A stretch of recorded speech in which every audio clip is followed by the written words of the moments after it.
Welcome to this retrospective slash review for the video game Phantasy Star IV Into the Millennium. I believe that's the tagline for it. And I basically made a background video that I'm going to have playing here in the background of me basically going to attack the Profound Darkness one more time. But in the meantime, before doing that, I go to different places on all the different worlds to kind of get some sort of idea of the different types of enemies and environments that are in the game. So anyway, while that rolls in the background, I'll just go ahead and give you my brief thoughts on the game and just go ahead and jump right into it. So basically, this is the penultimate Phantasy Star game from the Master System slash Genesis years. And one thing I can definitely tell you for sure that this is by far the best Phantasy Star game of all of them, of all four of the RPGs that came out on both those systems. Now, one of the main reasons why this is such a good game is it took a lot of the best parts of all the different games and put them into this one, but also addressed a lot of the shortcomings that pretty much all the games prior to it had. Now, I'm not going to say it's a perfect game. There are still a few minor complaints that I have for it, but for the most part, it is a very good game. Now, I will go ahead and say right off the bat, graphically, it's the best looking one, bar none, which you would kind of expect for this being such a late Genesis release as well. But definitely, it's very good looking. The music is good, and everything.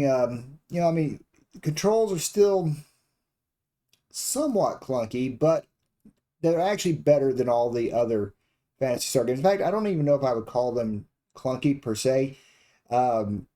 They do the job, and they also, with the macro system, give you the option that was not present in some of the other ones. Like basically previous games, you could basically do an auto attack, or you could like in Phantasy Star 3, you could actually start to pinpoint which monster you want to attack at the time.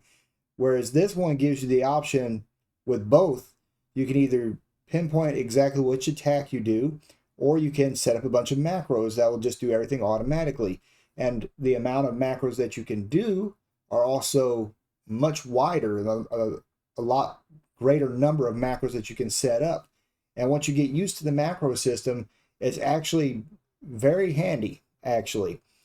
Now, one of the things that I will go ahead and criticize the game for a little bit is the fact that a lot of your combo attacks can be interrupted very easily.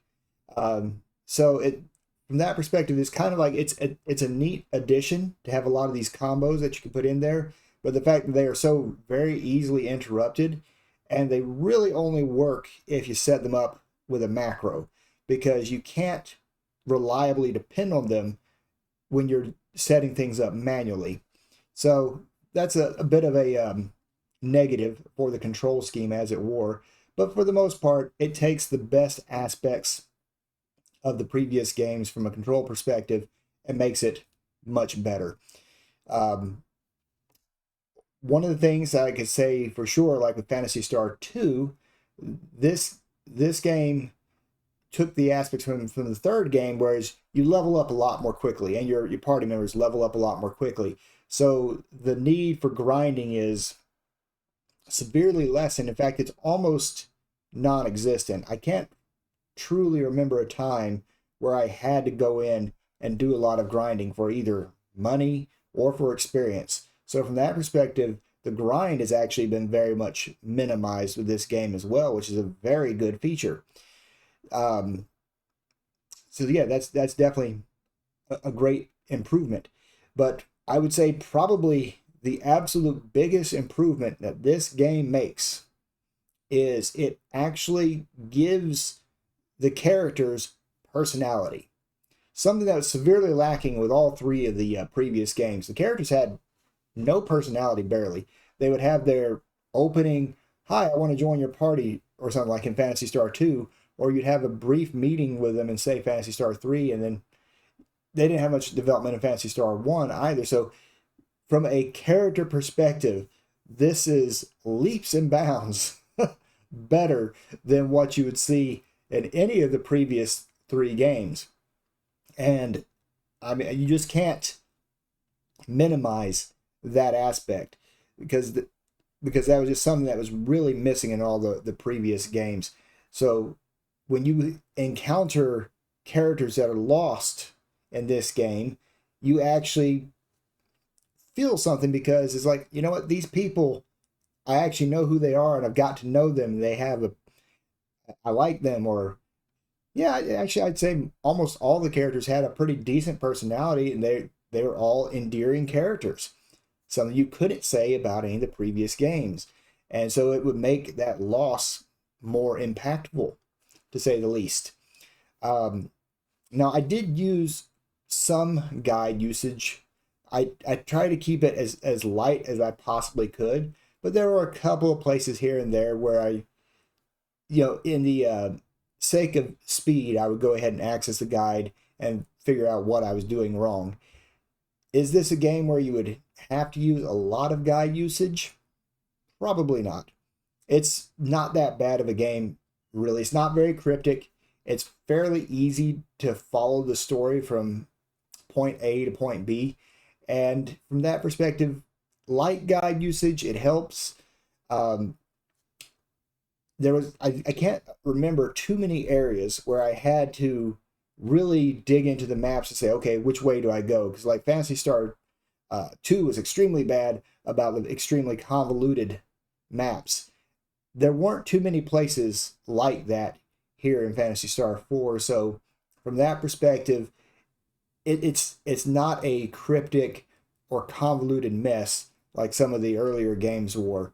So absolutely, I mean, Phantasy Star 3 really started to improve on that to a much better extent. And so this game just took what they started in that game and improved it greatly.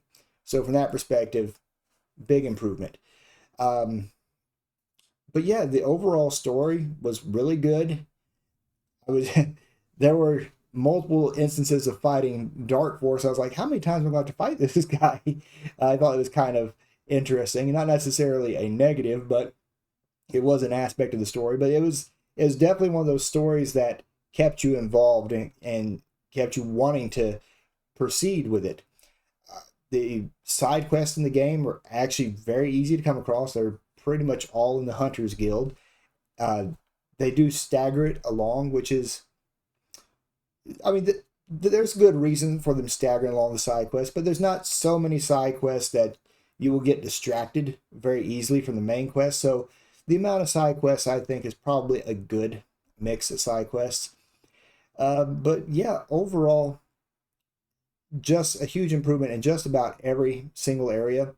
There is still one aspect of the Phantasy Star series that I feel they haven't improved on at all, really, and that's the in-menu description for weapons, for spells, techniques, whatever you want to call them, skills. There's no good explanation in the game for what any of these things do. Now, I didn't play this obviously back in the day, so I don't know if they included like a big guide with the game, or you were expected to get a guide.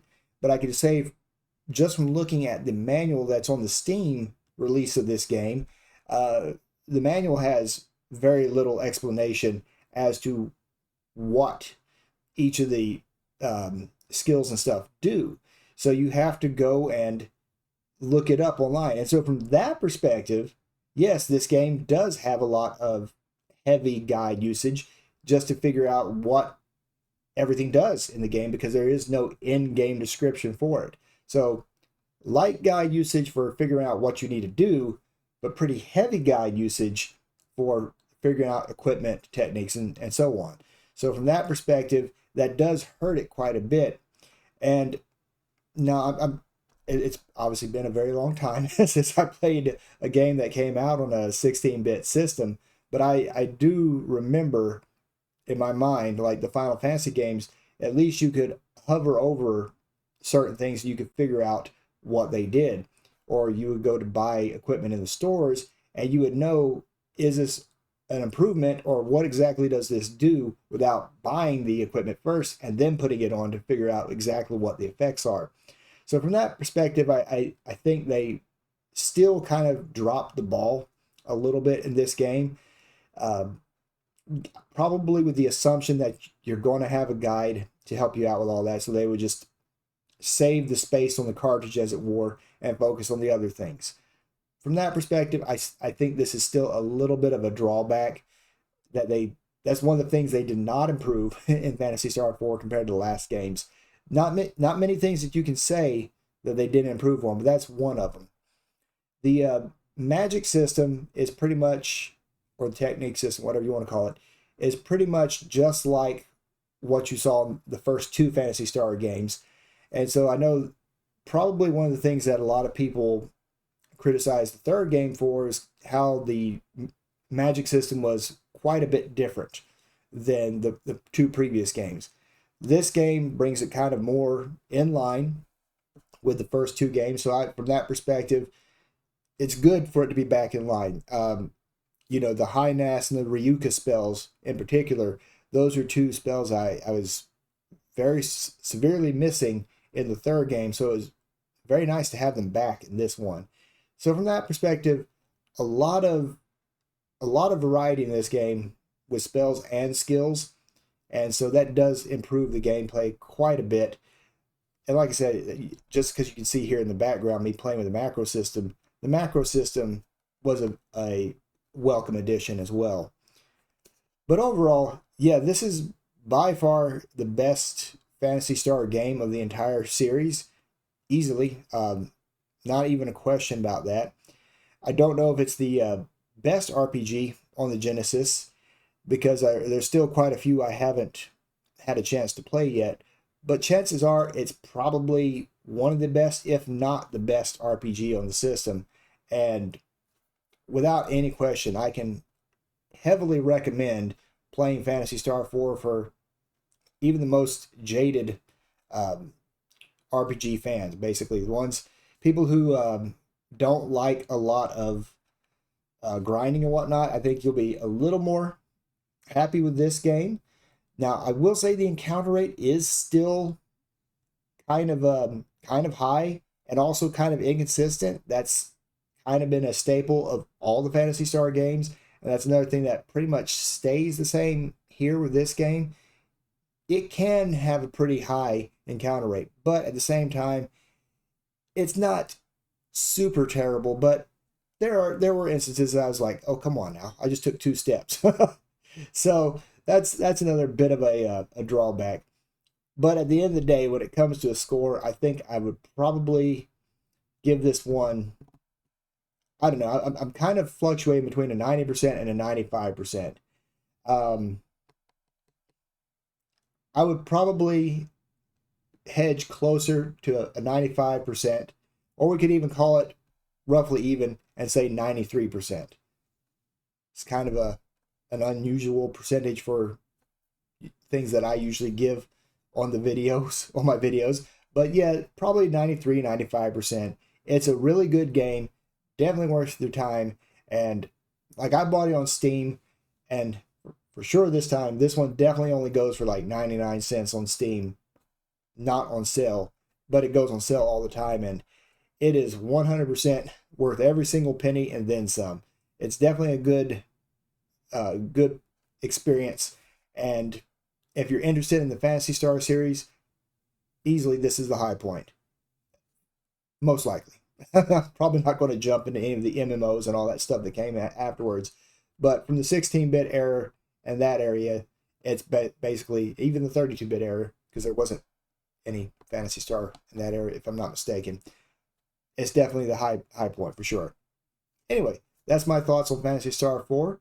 I will go ahead and put a couple of links to some of the guides and things that I did use, fairly sparingly, but I did use them for specific situations. So I'll put those in the description if you want to have some help with the game. Not the greatest maps in the world, but they're okay. Anyway, thank you very much for watching this video. I'll see you all in the next one. Take care.